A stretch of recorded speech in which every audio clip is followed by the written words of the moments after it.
Hey guys, it's Carla here, and I'm real excited to share with you some of the things I've been working on. Last night I stayed up a bit late and put the finishing touches on some of my Christmas cards, and I'm real happy with how they turned out. About a month or so ago, I decided to challenge myself and start using up the paper, stamps, all the different tools and embellishments and stuff that I'd purchased, and I really wanted to start using up what I had in my stash versus going out and buying new stuff. So I was real happy with putting my cards together because I think that I accomplished that task in the cards that I use and pulling out my products and getting busy using up what I have. So let me share with you what I made. I made a couple different cards. I'm going to show you two that I put together, and basically these are all very similar. But in using up what I have in my stash, some of them, the colors just vary just a little bit. But I was really happy with how these turned out, and I'll walk you through how I did these very quickly. To get started, we'll tell you what I use for a base. Usually, after the Christmas sales, I try to get, and I love one thing that I try to pick up are the die cuts with the View box of cards, and a lot of times Joann's has these, and that's when I usually try to get them when they're on clearance. And what I like about these is usually it comes in an array of colors. Some of these were glittered and stuff, but what I've done is I take the top off the box and I actually remove them, and then I color coordinate ones that I already have in my stash. So if I need something, I just go and pick out a couple of the greens or blues or whatever. So that's kind of how I keep them. I keep these in my Jetmax cube drawer. So I've got several of these little boxes. And what I like about these is they're real quick and easy. And some of them are textured and some of them are glittered. But what I really like about them is that the inside is white. So I don't have to add another piece of cardstock to write my sentiments. And it keeps the bulkiness of the card down. So this is kind of where I started, using some of these as my base. And again, I usually pick those up with the after holiday sales. So I use that as my base, and as you can see, I used a couple different colors, and that didn't bother me too much because they all kind of went together with the colors that I'd chosen for my card. The next thing that I used, I'm going to show you, is the stamp that I used. I had picked this up, I believe, last year, probably with a coupon or on clearance, and it's an Ink and Dink and Do stamp. There's no name on the stamp, but I know you guys have all probably seen this one. It's been out for a little while. But I really love about this is it's a nice vintage Santa, but it also has the musical background. So I really, really like that. So this was the stamp that I used, and I basically just stamped this on some white cardstock using my archival ink pad. And the reason why I chose to use this, I really love the way that this stamps, but I needed an archival ink that wouldn't bleed for the technique that I was going to be using. And with the cards that I'm going to show you, I was real excited to try something that I've had in my stash for quite a while, and that was using my basic coloring pencils, my colored pencils. A lot of them are from my daughter's stash. And they're basically just Crayola or whatever ones. I don't have a nice set just yet because I wanted to see if I liked the technique. But basically it's just using the mineral spirits. Once you color your image, you use mineral spirits and the blending stumps, and you can blend the different colors that you've used to color your image. So this was a lot of fun for me in using this, and this is something I had picked up quite a while. I'd seen it on several YouTube videos, and I just couldn't wait to try it. So I colored each one of them, and I was able to, even with the little cheapy colored pencils that I had, still able to get some of the different color variations and actually able to blend. Hopefully it's showing up. Let me see if I can find a better one. Maybe this one. So I was able to make his cheek slightly rosy from his skin tone and do some blending. So I was really happy with how that turned out. And again, that was just basic white cardstock, and I distressed all the edges and used some of the Tim Holtz Distress inks to distress the edges.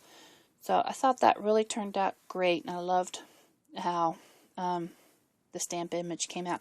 Once I started coloring it, you would be surprised on how much of the image really comes together from the stamped image, just black and white. So, a lot of fun, a lot of fun.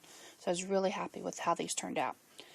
To embellish the other things that I used to embellish the page, I wanted to use some of the border punches, so I picked out this Martha Stewart punch, and I don't remember the name of it. I usually write them on the back. Doily lace trim, and I love it because it punches that out. So I punched that out of some pattern paper, and most of the papers that I used were from the Christmas stacks that I had, and most of them are Die Cuts with a View or My Mind's Eye, and I just kind of mixed and matched with the colors that I was working with. Used some coordinating pattern paper to do a strip across, and the lace that I use is actually some lace that I picked up at a local thrift store, and I really loved it because it had a nice sheen to it. It's actually really nice and thick. It's like a little rope trim. I thought it was really pretty, and I thought it went well with the vintagey feel of the card, and again, it was something I'd picked up at a thrift store, so it was a great deal. Another thing that I wanted to try was something I picked up last year, and it was one of the Spellbinders Nestability, actually Shapeability dies, to make the flowers, and this is the Nested Poinsettias. And for my flower, I chose to use the two smaller ones because the larger one was, I thought, just too big for my card. So I punched those out of white cardstock, and I have a couple of those left over. So it's basically just thin white cardstock, and I sprayed all of them with one of my favorite mists, and that's the Perfect Pearls mist, Perfect Pearl. And this is really shimmery. I'm hoping that some of the shimmer shows up. There we go. And it just it fills in very nicely. So I punched all these out, or cut them out with my Epic 6 machine, and I inked up the edges with some more Distress inks just to give it some dimension. And when I created the flower, I have one here, I didn't want it to be real bulky because these are going in the mail, so I wanted them to have dimension without all the bulk. So as you can see, I went and curled up some of the petals and inked them, and for the center I used what I had in my stash. I had picked up from Michael's about a year or so ago some of the Prima Blings that they had on clearance, and I used two different colors, the garnet and then this creamy tan color. So I used a lot of those. And then to add a little more glitz, I put some gold stickles around the side, so it just made it shine and pop. It's such a pretty flower. For my leaf, I used one of my leaf punches that I've had for a while, and I used this one.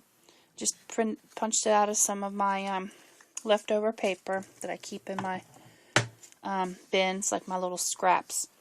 And to add some dimension, I inked all the edges, and then I'm not sure if it's showing up, but I used my stylus to add a little bit of the veining of the leaf, and I really thought they turned out really pretty. And again, nice and thin, so that when I mail these, they won't be too bulky, and that's what I wanted to achieve, a thin profile.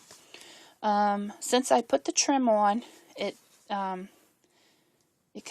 couldn't just glue this down, so I used some pop dots and on the top part, and along the trim I just used glue dots. So I thought that really turned out really pretty.